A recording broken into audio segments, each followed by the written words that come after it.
stop and think about how your one Wi-Fi connection or your single phone line can handle, a dozen different things all at once? It's actually a super clever system of organization. So today, let's pull back the curtain on this invisible system that basically runs our digital world, multiplexing. How can millions of signals, think of them as cars, all use the same single road at the exact same time without causing the biggest traffic jam in history? It sounds totally impossible, but this is a problem that engineers figured out a long time ago, and it's the absolute bedrock of our connected world.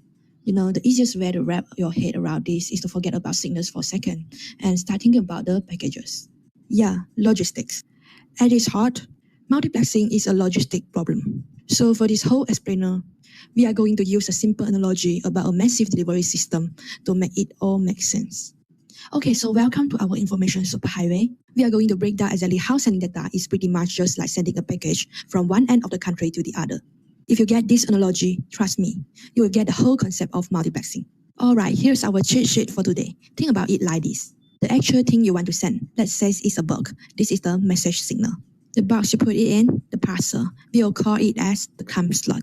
The truck that carries the parcel, that's the frequency. And finally, the highway that the truck drives on, that's the physical path or space. Got it?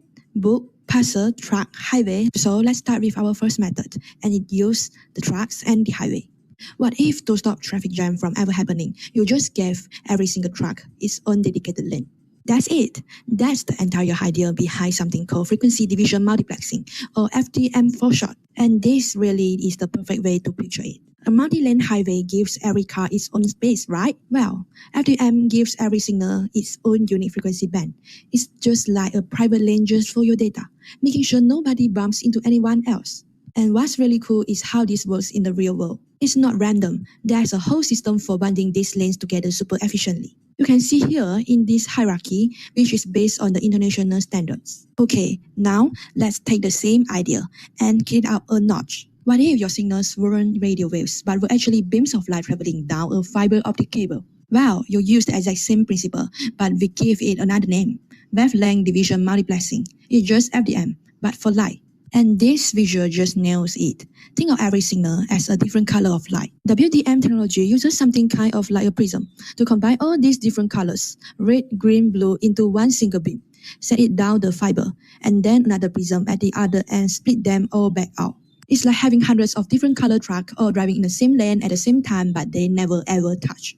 And the efficiency here, wow, is just mind-blowing. A single fiber optic cord is only about 10 micrometers across. That is literally thinner than a strand of your own hair. And yet, that one tiny strand can carry hundreds of these parallel highways of lights, each one packed with an insane amount of data. So you might be asking, why call it wavelength division? The speed of light c equals frequency f times wavelength lambda. The thing is, for light, the frequency is just astronomically high.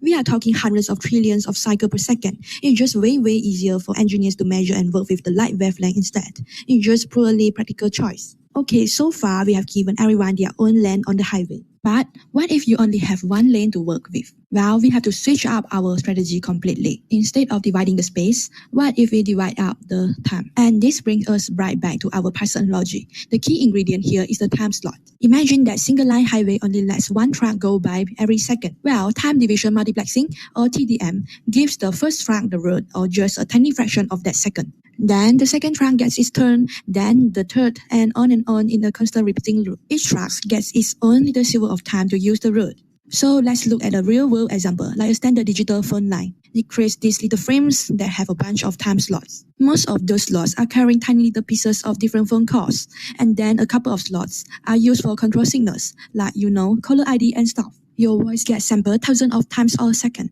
and each tiny sample gets put into its assigned time slots. This happens so unbelievably fast that to our ears, it just sounds like one perfectly smooth continuous conversation. So, we have divided our highway by frequency, and we have divided our highway by time. What's left? Well, the most obvious, most intuitive method of them all, dividing by space.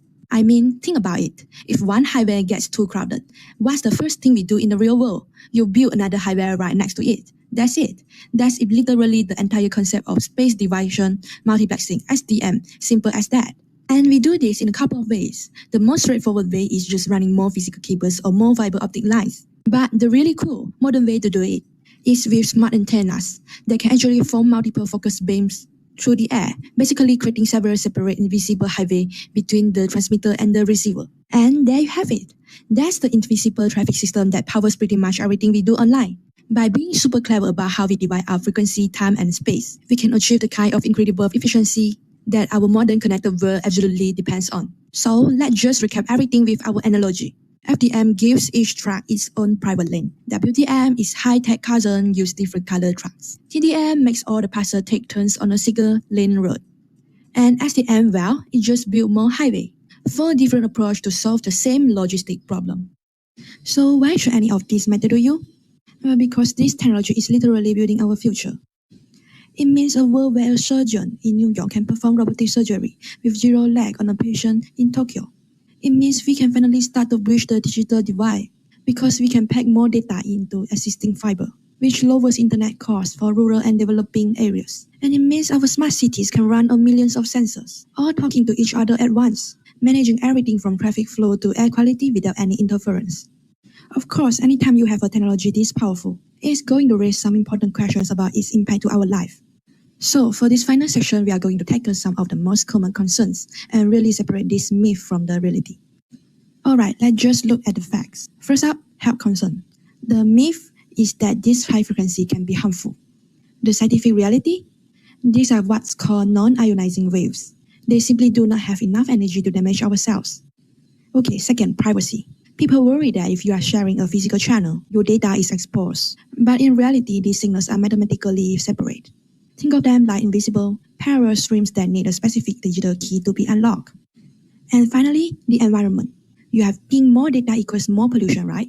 But it's actually the opposite. This new technology dramatically improves what we call energy per bit, letting us send way more data using less electricity than ever before. These techniques have gotten us this far, but our world demand for data is just exploding. It's growing exponentially. So engineers are always pushing the limits, combining these methods, inventing new ones. And that kind of leaves us a big question for the future. What's next? What is the information highway of tomorrow going to look like?